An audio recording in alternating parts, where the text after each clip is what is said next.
Ti Maris Akahel ken dagiti nangangato a pader iti Ilocos Norte Provincial Jail ti agserbi a pammalagip. Nga apaman na sumrek ditoy ti maysang individual gaputa adda iti posible a nagbasulan da.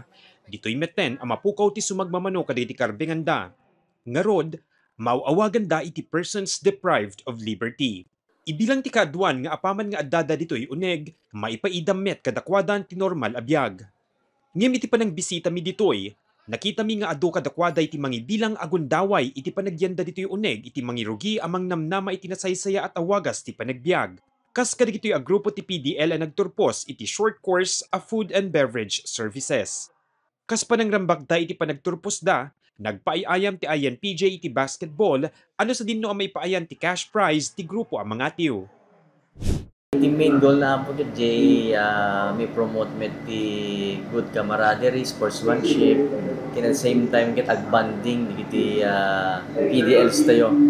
Especially isut may sa kaming rehabilitation program ti jail tayo get physical fitness tsaka di jay ma-maintain apo ti good camaraderie ti mesa-mesa.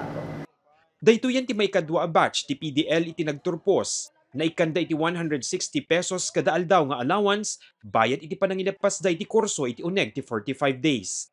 Babaen dayto iti opisina ni Congressman Sandro Marcos iti umuna a distrito.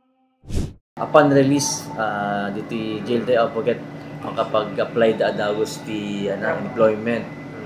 So mabalinda iti within the locality or mawanda abroad apo. So nga diti ko na nga diti national certificate tong gigaman da apuket so ti armas da tapno agsubli ti society tayo tapno maging kung naget maging asset damit or handang pabigat iti society tayo na po.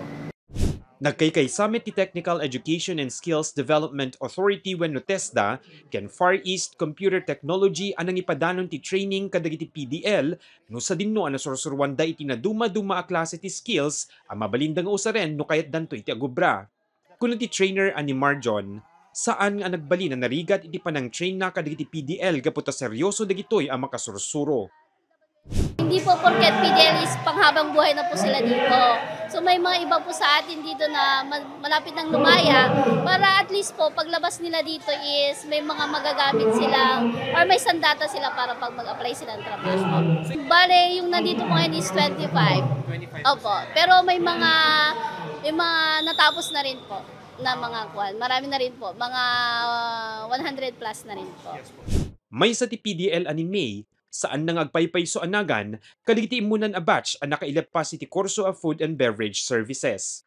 Kunana anarugyanan na iti kurso nga hotel and restaurant management, idi adda pay laing isuna iti ruwar ti pagbaludan, ngem saan na anailapas daytoy gapo iti panagasawa na.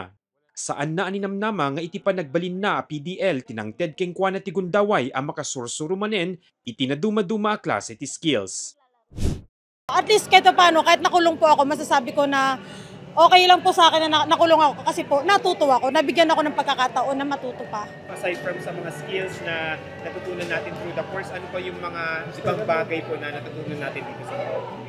Pakikisama, yun ang pinakamalaking matututunan namin dito sa loob, pakikisama kasi iba-iba po kasi yung klase ng ugali ng tao dito. So kailangan pakisamahan, hindi po pwede yung pagka ginusto mo lang. Kailangan matuto rin tayong mag-adjust. Kalpasan ti panagayayam dagiti PDL iti basketball, nag-enjoy damit ang nagsasangwan ti budol fight nga isuda mismo tinangisagana. Dagiti daddu mga ingredients, naggapo mismo kadagiti muladay ti bukod da a garden. Iti agdama ti INPJ ti adaan ti 139 na PDL ken 14 kadagitoy ti babae. Basari ti datos, agrab 50% kadakwada iti adaan ti kaso a mainaig iti illegal a droga. Inpasigurado ti INPJ akalikagumda iti pannakaipaay tinatalged a kasasaad dagiti PDL apaman nga addada iti uneg ti pagbaludan. Mark Magdirila, Balitang Solid North.